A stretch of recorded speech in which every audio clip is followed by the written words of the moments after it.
Hey guys, this is Gloria. I am back to show you guys another design team project for AlinaCraft's Alinacutle on AliExpress. The first thing I'll show you are these little gems. I did share these in my design team package, but they're so pretty. So I used some of these on my project. I also used this banner die. This is one of the this wasn't from the new release, but this is in her shop, and it just makes this really cute banner.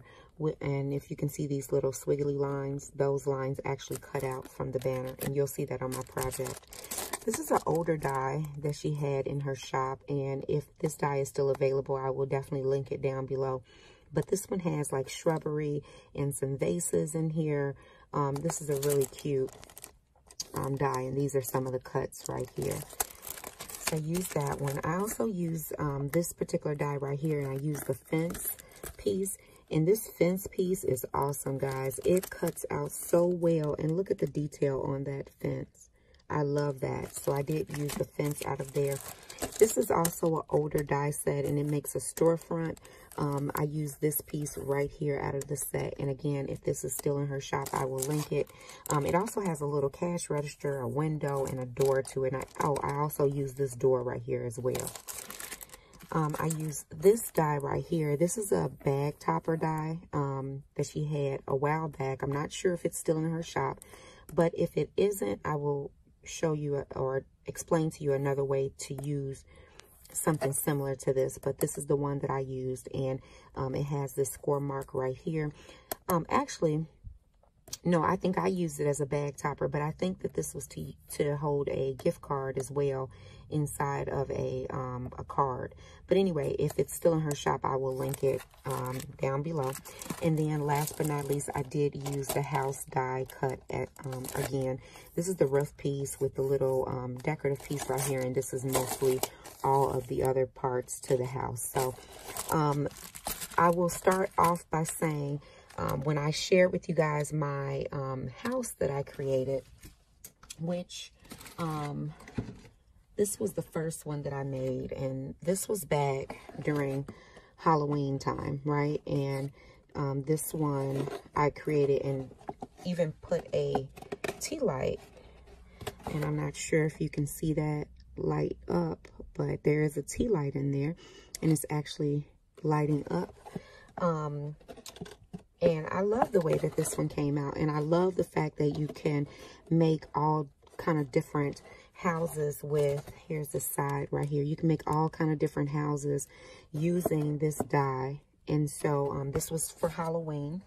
And then I came back and I shared just recently, because she sent me the smaller house, I shared this particular house right here that Alina calls the spring house, and I thought that was really cute. That's a cute little name for it. But this is the little house that I just shared with you guys recently, and I was asked on that video, or there was suggestions from a couple of you girls asking if that die can fit a toilet, not toilet paper, but a Kleenex box.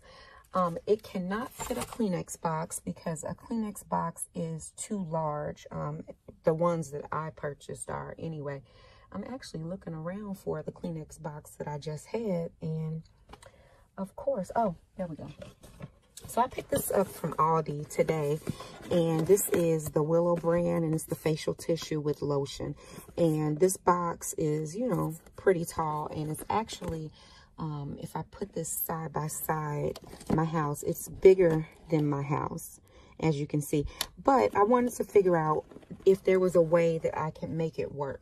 You know, we always want to try to figure out a way to make it work. And I thought that that was a great suggestion that you guys had, to turn it into a toilet paper, or I keep saying toilet paper, but a Kleenex box.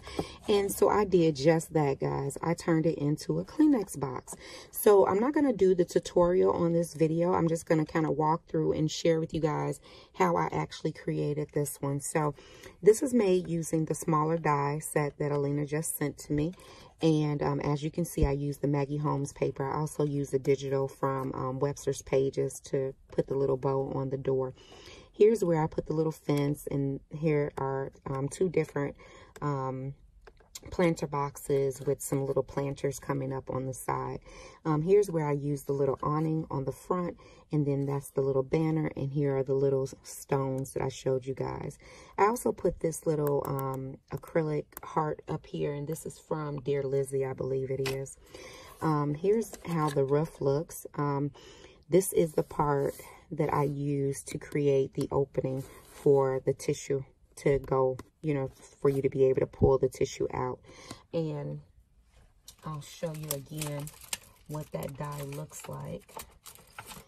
So it looks like this right here. And so that is what I used on the top. And I just used the other part of the roof piece to make the little decorative little scallops. On this side, I just have just a simple window and a little rose here. And on the back, I don't have anything. And on this side, a window and a rose. So that is pretty much my tissue box holder. Now, I did not put a bottom on there, and I'll show you guys the bottom right now.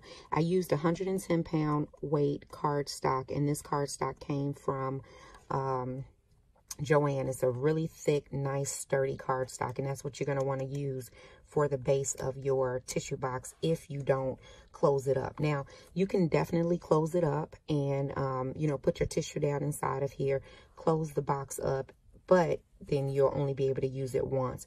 You can also try repositionable tape on the bottom to put your, you know, your square right here on the bottom. And then that way, when you open it up and put more tissue in there, you can always close it back down. That's up to you. You can also just glue it on one side if you want, with a strong glue, a permanent glue, and then do the other sides with a temporary glue. It's totally up to you, but I don't even see the need to have a bottom to this because it sits well with no problem, and I really don't need a bottom to it. And the tissue does come out, as you can see. Love that. Love, love, love. So the way that I put the tissue inside of the box is, let me just bring back over my box of tissue. You definitely cannot fit all of the tissue inside of there because it'll be so tight that you won't be able to pull your tissue out. When you open up your tissue box from the side, and so like this is the top right here, and when you open it up from the side, it's going to look like this, right? Well, actually, it's going to look like this, because you're going to be able to reach in, grab the first tissue, pull it out the top, and then all the other tissues are going to come out the top. So this is exactly how you want your tissues to be when you put them inside of your box, as you can see. So it's the same way. I just took off enough, you know, just a little bit, not even a half of this, and I just stuck it down inside of my box, and I took that first, you know, I just took my fingers in here and took the first little sheet, and I just made sure I'd like press this tissue all the way up towards the top so I can catch the first sheet. And once I caught the first sheet, then of course all of the other ones are gonna come out of there very easily. So that's how I put the tissue in. And then I'll try to walk you through how I did the actual top part. So what I did first was I cut the roof part, okay? And, you know, this is just one die, and I cut it, and it has a score line in the middle. This one also has a score line in the middle as well. All I did was I lined up the score line on here and lined it up on the roof piece. I took a pen and I traced around where the opening was, right here. Just traced around it. Then I just took my scissors. I folded this particular piece in half, took my scissors and just cut along one side of this. When I did that, it actually cut both sides, right? Because it's already folded in half. Once I did that, I was able to just glue that right down on top of where my roof piece was. So it's the roof piece that I'm actually folding in half. So I'm tracing this part because it already has an opening. I'm tracing this onto my roof using a pen or pencil. And then I'm just taking my roof piece, folding it in half, and just cutting out this part right here. Really super simple. Or you can actually adhere this piece down on top of your roof. Make sure that it's all dry before you go to cutting it. And then just fold both these Sorry about that, guys. So, yeah, what I was saying was you can actually adhere this particular die on top of the roof piece, and then make sure that it's dry before you cut it, and then just use where the hole is on here to just cut out the green. You know, my roof is green, so I would just cut out the green part. So whichever way you find it easier. So that is about it. That is how I created this little tissue box, and I love the way it came out. And I cannot wait to take this to work and sit it on my desk. I'm super excited about that. So thank you guys for the inspiration and for asking about creating a tissue box out of that, because I wasn't thinking about that. And also I wanted to do a special thanks to Carol, who is Carol Herlock here on YouTube. Carol just did a video where she actually did a tutorial on how to make a treat box, very similar to this, because she made one look like a bakery. It was gorgeous, guys. I'm going to link that video down below so that you guys can go over and check her out and just let her know that I sent you guys. And that is about it. So as always, guys, if you have any questions or comments, just leave them down below and I'll get back with you as soon as I possibly can. Take care, guys. Bye.